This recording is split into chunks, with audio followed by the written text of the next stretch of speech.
Tak kandani ya Le ya.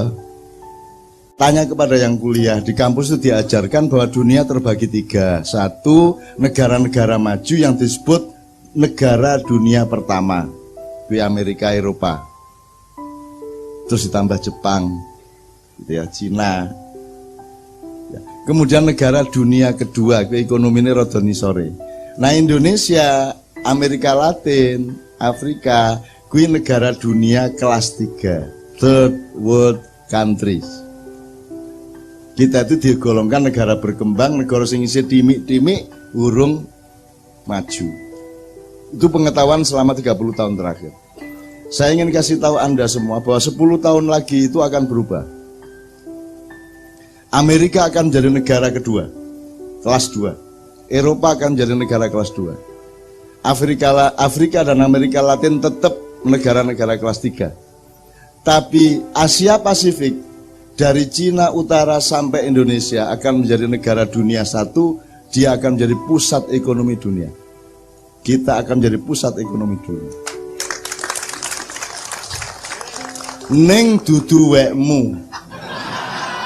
Kowe meng cleaning service satpam karo pelayan restoran. Kowe ngladeni pembeli-pembeli nyugui sambel, nyugui panganan sing karya-karyane mbahmu, ana ayam geprek, ana seng-seng mercon, ana empek-empek rudal, ana meneh rawon jemit, ana wis sak karepe kono ya. Karya mbahmu tapi sing dodol Cina, sing tuku kowe, ya ora? Iya bener. Sing duwe mbako mbahmu, sing gawe pabrik mbako dudu kowe, sing tuku. Lah kudune kowe sing duwe pabrik jarum dong. Kudune kowe sing nguasai jarum, gudang garam. Kudune kowe sing menguasai mal-mal. Jadi anak-anakku semua mulai hari ini sinau. Sungguh-sungguh tekun, jadi pakar, jadi ahli. Yo dagang sakarepmu, yo kowe ahli apa wae sesuai dengan bidang masing-masing. Kembangkan dirimu sampai kamu ahli bener, 10 tahun lagi kamu bos. Ngono. Jadi Anda masih muda, ayo mulai saiki tekun. Kamu seneng apa? Kamu jangan tidak bahagia bekerja. Kowe iki saiki kuliahi mergo kowe seneng apa mergo kowe pengen sugih? Apa kepeksa? Sing iso mlebu kedokteran pengen sugih, sing ora keterima ndi kuliah sak ketemune kepeksa ya toh? Jadi Anda tidak cari bahagia.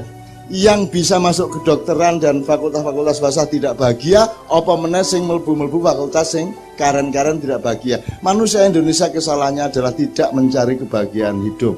Mereka mencari kekayaan. Ya ora? Ngerti ora bedane? Ngerti ora bedane? Nek kowe mencari kebahagiaan, kowe tekun terhadap yang kamu kerjakan itu efeknya kaya. Ning nek kowe mencari kekayaan, penggawean apa wae sing kowe ora seneng ora apa-apa sing penting sugih. Ya ora? Akhirnya kalah kabeh kowe karo pendatang-pendatang dari luar. Mergo kowe dhewe ora seneng karo penggaweanmu. Aspripun meles sagete ming dados pelayan restoran e. Ngono kita. Ora bahagia ta kowe? Lah piye kowe iki? Urip pisan ora bahagia nganti tuwa. Engko bojo barang wis umur 40 ngono, aku jane ya wis piye meneh wis kadung ya. Ngono lah. Muter iki nek ngene carane. Jadi mulai saiki temukan qadha qadarnya Allah. Kamu itu dikasih apa oleh Allah?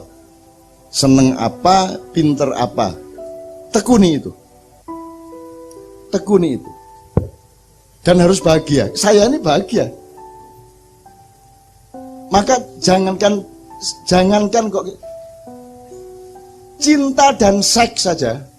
Itu saya gabungkan antara kebahagiaan saya dengan kehendak Allah. Kalaupun saya tidak bahagia karena kewajiban dari Allah, saya menjadi bahagia. Wong saya menjalankan kewajiban dari Allah. Ngerti ora? Iki aku jane arep ngomong terang-terang ning ora tega. Ngene wis, nyun sewu ya. Bahasane tak misalnya ngene, wong nek wis umur kaya aku iki sudah 5. Wong nek wis umur sudah munggah iki wis ora iso aktif biasa. Ngerti aktif ya Mas ya? Mengacang.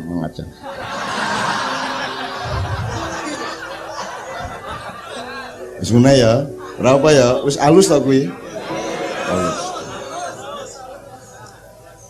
Apalagi kalau kamu bernafsu bergarah itu hanya karena istrimu cantik apa tidak, maka kamu akan cepat melerut. Tapi gabungkan semua nafsu yang kamu terapkan kepada istrimu untuk kebaikan, itu kan kebaikan. Nek karo tonggomu baru keburukan. Ya. Untuk kebaikan, nafsu yang diterapkan untuk kebaikan itu sebenarnya adalah pemenuhan kewajiban dari Allah, seorang suami kepada istri, seorang istri kepada suami. Maka kalau kamu sudah gandol kepada komitmen dan kewajiban kepada Allah itu, kamu tidak peduli, kue tetap iso mengacang. Wong kuwi Allah sing gawe kok. Ngerti lah maksudnya? Sudah, kalau itu kamu nikmati sebagai kewajiban dari Allah, mesti on.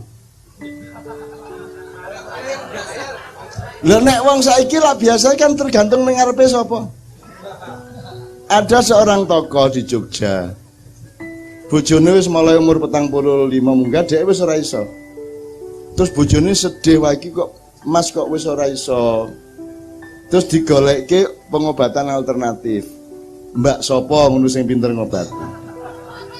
Ditekake nang mbak sapa iki, sampe emang di ngene-ngene iso. Wah, bojone seneng, sip, bojoku waras. Tekan ngomah ra iso meneh. Sesuk balik ke rumah iso meneh. Ya ra? Bali meneh ora iso meneh. Apa sebabnya? Karena lelaki itu bisa bersemangat hidupnya tergantung kepada benda di depannya. Betul enggak? Kalau bendanya menggairahkan dia juga bisa, kalau bendanya tidak menggairahkan dia tidak bisa. Itu karena dia tergantung pada materi. Tapi kalau engkau menikmati pekerjaan itu, kegiatan itu untuk komitmen kepada Allah, maka kapan saja, umur berapapun saja bisa. Loh, tenang lagi. Dan itu tidak lagi tergantung benda, keindahan ndak. Tergantung Gusti Allah karep. Kowe wis menyatu dengan karep Gusti Allah tetep iso. Iki penyair nek wis umur 50 munggah wis angel gawe puisi. Kowe saiki njaluk puisi pira? Tak tuliske langsung. Kowe njaluk tulisan apa tak kaeke langsung. Kowe gawe aransemen musik apa tak gawe lagu langsung. Tak gawe langsung. Ora angel-angel. Tinggal memetik dari udara. Karena Allah memberi rahmat tidak pernah terbatas. Kita tinggal gini. Tinggal apa jenenge kira? Download. Tinggal download dari Allah. Iki arep tema apa kene? Tak download ke Allah. Karena tidak terbatas. Masalahnya orang tidak mengembangkan OS-nya. Tidak mengembangkan kapasitas softwarenya. Tidak mengembangkan operating systemnya, harddisknya tidak diperbesar. Apa jenenge meneh? RAM-nya juga rendah. Akhirnya kamu hanya bisa mengakses dari Allah itu download barang-barang kecil tok. Kamu tidak pernah meningkat. Jadi mulai saiki tingkatkan daya rohanimu. Update terus, upgrade terus. Itu sebenarnya masalahnya. Kalau kamu nge-upgrade terus, nanti kamu akan mendekati wilayah wahyu yang namanya karomah. Kalau kamu tidak mengenal, kamu hanya tetap di wilayah ilham saja. Ilham, fadilah, maunah, karomah, wahyu. Nggak mungkin kita dapat wahyu karena software kita tidak disetup Allah untuk seperti Nabi. Kita di bawahnya Nabi. Tapi kamu harus tingkatkan sampai di bawah wahyu. Kapan wae iso, ngono deh. Kalau perlu, kon ngurusi warung iso. Kon ngurusi ternak sapi iso. Pekerjaan apa aja bisa asal kamu rajin download dan mengembangkan download dari Allah. Iki tenanan iki. Sudah. Anda lakukan dengan tekun. Dalam 10 tahun Anda harus dari jagoan atas diri Anda sendiri, berdaulat atas diri Anda sendiri. Kowe nek mengambil keputusan apa-apa, kowe ngerti tenan. Apa sebabnya kowe salat ora mergo kiai, ora mergo ustad, tapi mergo kowe ngerti bahwa kowe kudu salat di hadapan Allah Subhanahu wa taala. Ngono lho. Jadi pakar setiap orang. Ayo. Kalau kamu menjadi pakar dan tekun dengan bidangmu masing-masing, 10 tahun lagi aku traktiran. Mergo kowe sugih-sugih. Ya. Aja wedi sugih ki apik. Ning proses sugih iki piye? Kan itu masalahnya. Ya ora? Selama ini kan mentang-mentang sufi terus aku ndak mau kekayaan. Ora, nek aku iki seneng kekayaan. Ning kekayaan ora iso ngalahke imanku karo harga diriku. Aku takon. Nek ana wong wedok telu isi umur 18 tahun muda ngarepmu kowe seneng ora? Pak Yai seneng ora? Syekh seneng ora? Al Mursyidin seneng apa ora? Ustadz seneng ora? Aku seneng. Kowe ning ngarepmu ana tumpukan duit dolar campur rupiah campur ringgit campur segala macam telung keranjang seneng ora kowe? Seneng. Aku seneng. Saya suka kecantikan, keindahan, saya suka materi, kekayaan. Masalahnya cuma satu. Semua isi dunia ini, baik keindahan wanita, kekuasaan, jabatan, uang sebanyak apapun tidak bisa mengalahkan harga diriku di hadapan Allah Subhanahu wa taala. Tidak bisa membuat saya hancur. Isih luwih kuat imanku, isih luwih kuat qadha qadarku, isih luwih kuat leku lingsem nek nganti aku kalah karo donya. Nenek kowe takon seneng gitu loh. Jadi jangan dipikir kalau ndak suka terus tidak melakukan. Lo ndak. Kenapa kamu berpuasa? Kenapa disuruh puasa? Karena kamu suka makan. Betul enggak? Maka puasa bermakna mergo kamu menahan diri dari kesukaanmu. Nek kowe pancen ra seneng mangan ngopo dijak dikon poso? Apa maknane poso mergo kowe ora seneng mangan, ora seneng ngombe ngerokok kok? Kamu itu disuruh puasa Ramadan karena kamu suka makan. Maka puasa menjadi bermakna karena kamu berlatih menahan diri. Kalau kamu tidak suka makan, ngapain disuruh puasa? Gitu loh teman sekalian. Jadi jangan percaya pada orang mengatakan aku ora seneng karo cawe itu. Loh, nek ngono ora susah. Yang susah itu kan berjuang mengalahkan nafsu kita dengan iman kita dan harga diri kita, kan gitu. Ngerti ya teman sekalian ya? Mulanya aku mau dadi wong hebat. Aku menungso biasa sing padha karo kowe seneng iki ning keputusanku beda. Ana duit pira ning ngarepku, sik. Engko sik, apa iki? Kan gitu. Itulah sebabnya saya hidup seperti ini. Dan aku tidak terikat juga, sugih ora sugih ya monggo. Orang ngerti aku, orang mudeng. Dan aku sudah dijodohkan dengan apapun dalam hidup saya yang juga tidak terikat itu semua. Itu mas kalian ya. Tadi kowe ngerti saiki intine urip ki dudu sugihmu ning supremasi harga diri dan kedaulatanmu atas dirimu sendiri. Jadi sugih ra apa-apa tak jaluk sugih ya. Sugih amin ning akibat. Sugih ki akibat dudu tujuan. Tujuannya adalah Anda bersungguh-sungguh menangani pekerjaan Anda. Kuwi tok ngerti ya? Kowe sing tenanan nglakoni nganti kowe iki pakar. Tak akhiri dengan ceritanya Sabrang kemarin. Dia cerita mengenai seorang pelaku origami. Origami ku ngelipet-lipet kertas, nggawe perahu, nggawe manuk, nggawe ngono kae ya. Kuwi 40 tahun dia bendino mengunang kan wong bingung tangga-tangga iki ngopo to wong iki. Kok kertas dilipet-lipet. Tapi dia bahagia dengan itu dan dia tekun. Akhirnya dia ahli bener ngelipet itu sampai kecil-kecil itu. Barusan dia didatangi oleh NASA. Karena NASA membutuhkan satelit, konsep desain satelit yang efisien tetapi maksimal untuk menyerap sinar matahari. Maka dibutuhkan satu desain origamis yang sedemikian rupa dan sapa sing ditekani untuk minta tolong. Ya wong kuwi mau. Mulane saiki kowe utek-utek apa sing kowe seneng tenan terus lakukan. Sampai sekian puluh tahun nanti kamu jadi ahli, kamu akan dibutuhkan orang. Sugih otomatis. Kepeksa kowe sugih. Kowe sambat, palurah pripun kula niki duit ora entek-entek tekon wae. Susah kula niki ya, ngono kowe sesuk kowe ya. Ngono.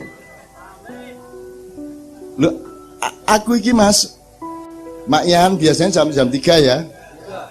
Bisa nggak saya bikin orang bertahan duduk dari jam 9 malam sampai jam 3 pagi? Mungkin nggak manusia? Nggak mungkin saya menciptakan itu, membuat itu, membangun itu, nggak mungkin. Itu pasti Allah yang punya inisiatif. Tapi kalau disebut perolehan saya, aku lah ya ora tau njaluk ngono kuwi. Nyipi rawani bercita-cita ya rawani, ning saiki aku dikai kaya ngono kuwi.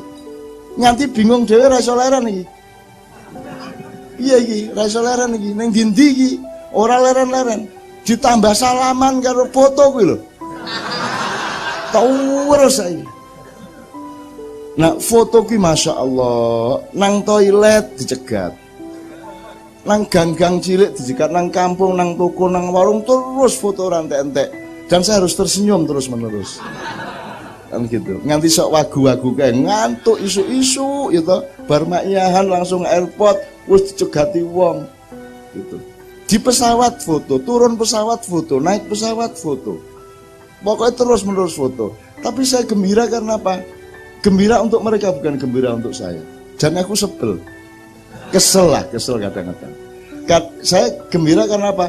Karena itu kan tanda-tanda dari kehendak Allah. Iki piye ta janjane karepe Gusti Allah? Tak titenane, tak entenane karepe Gusti Allah. Iki wit-witan wis subure ra karu-karuan, iki arep woh apa?